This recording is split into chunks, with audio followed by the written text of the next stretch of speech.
5, 4, we've gone for main engine start. We have main engine start.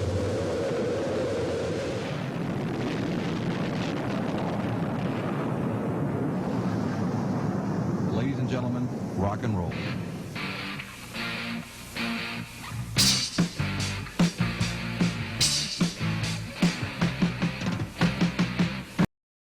Over the last 30 years, music television, or MTV, has been one of the most influential sources of media ever in American history.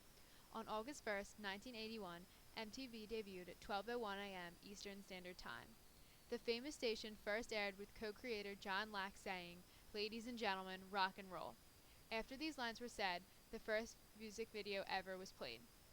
"Video Killed the Radio Star" by the Buggles could only be heard by a few thousand viewers in New Jersey, but little did network executives know this song would be remembered forever.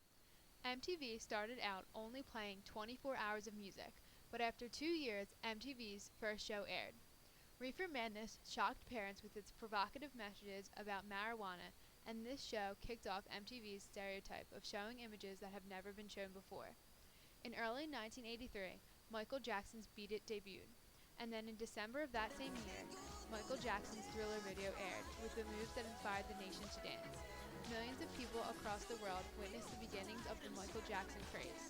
On August 31st, 1984, Much Music premiered. It was MTV's only video-only show hosted by a video jockey. The show debuted with Rush's "Enemy Within." About a month later, on September 14th, the first MTV Video Music Awards aired. Madonna was seen rocking her famous white wedding dress, singing "Like a Virgin." The Cars, You Might Think, won the first ever Video Music Award for Video of the Year. In early 1985, MTV Europe kicked off in a few of the major European nations. On July 13, 1983, MTV started its tradition of raising global awareness of poverty and disease. Live Aid for Africa aired with Led Zeppelin, Tom Petty, Eric Clapton, and Duran Duran performing. In 1986, MTV inspired teens across the United States to just say no with its first ever anti-drug slogan, and a few months later, MTV launched its Rock Against Drugs campaign. In late 1987, Remote Control aired as MTV's first game show, with Adam Sandler making frequent guest appearances. In early 1988, MTV continued its AIDS awareness campaign with Musicians for Life and debuted a new slogan, "Respect Yourself, Protect Yourself."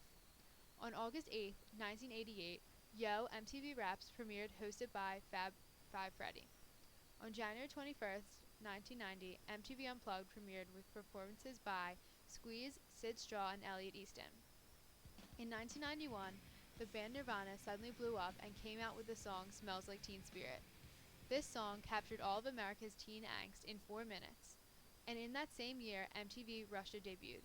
The year 1992 was the first year MTV was heavily involved in politics. MTV launched its Choose or Lose campaign during the presidential race between George Bush and Bill Clinton.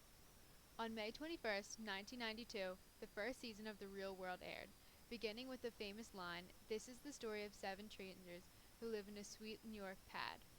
Also in 1992, MTV Latin America debuted. On March 8, 1993, Mike Judge's Beavis and Butthead started, introducing the phrase "shut up butt munch" to American slang. On April 5, 1994, MTV broke the news to America's youth that Kurt Cobain, the lead singer of Nirvana, had committed suicide. That same year, MTV.com was introduced. In early 1995, MTV reached Asia with MTV Mandarin and MTV Southeast Asia. 1997 was a particularly big year for MTV. MTV's sister station, MTV2, was launched, along with MTV India. That same year, MTV Live moved to Times Square, Headbangers Ball was introduced, and the MTV documentary Fight for Your Rights, Take a Stand Against Violence won an Emmy. 1997 was also a sad year for hip-hop. On March 9, 1997, the notorious B.I.G. died, and at the VMAs that year, P. Diddy and Sting played a tribute to him, singing "I'll Be Missing You."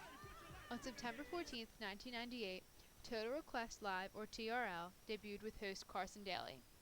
Between the years 1998 and 1999, pop music swept the nation, and teens everywhere experienced a boy band takeover with groups such as the Backstreet Boys and NSYNC. In January 1999, Britney Spears broke out with her first hit, "Hit Me Baby One More Time." On September 29, 2000, Jackass began disgusting and amazing Americans at home with the outrageous stunts of Bam Margera, Steve-O, and Johnny Knoxville. In January 2001, MTV debuted another documentary called Fight for Your Rights, Take a Stand Against Discrimination. And to go along with this documentary, on January 11, 2001, MTV played a continuous list of hate crimes victims' names for 17 hours. In February 2001, MTV partnered with Levi's and Youth AIDS to put together 2 Staying Alive concerts in honor of AIDS victims. In March 2002, MTV's first celebrity reality show aired, called The Osbournes, a show that would eventually go on to win an Emmy. On September 4, 2003, Britney Spears and Madonna shocked the world at the VMAs by locking lips on stage. In the election of 2004, between George Bush and John Kerry, MTV put together a new campaign called 20 Million Loud, trying to get at least 20 million young people to vote. On February 1, 2004, during MTV's Super Bowl halftime show, Justin Timberlake caused Janet Jackson to have a wardrobe malfunction, and millions of viewers witnessed a nip slip. On September 28, 2004, Laguna Beach captured the hearts of teen girls around the country. In that same year, MTV partnered with the Gates Foundation to sponsor Think Education. In 2005, MTV finally corrupted Canada. In 2006, in response to Hurricane Katrina, MTV sponsored an alternative spring break where college students could participate in relief efforts. In November 2008, TRL ended, claiming the death of good music. In December 2009, Jersey Shore aired for the first time and became the most popular show in MTV history, giving the terms grenade and landmine a whole new meaning. MTV has been an extremely important media outlet for young people for over 30 years. From talking about sex ed to ending poverty and disease to encouraging kids to vote, MTV has not only changed the face of music, but it has given America's youth a voice.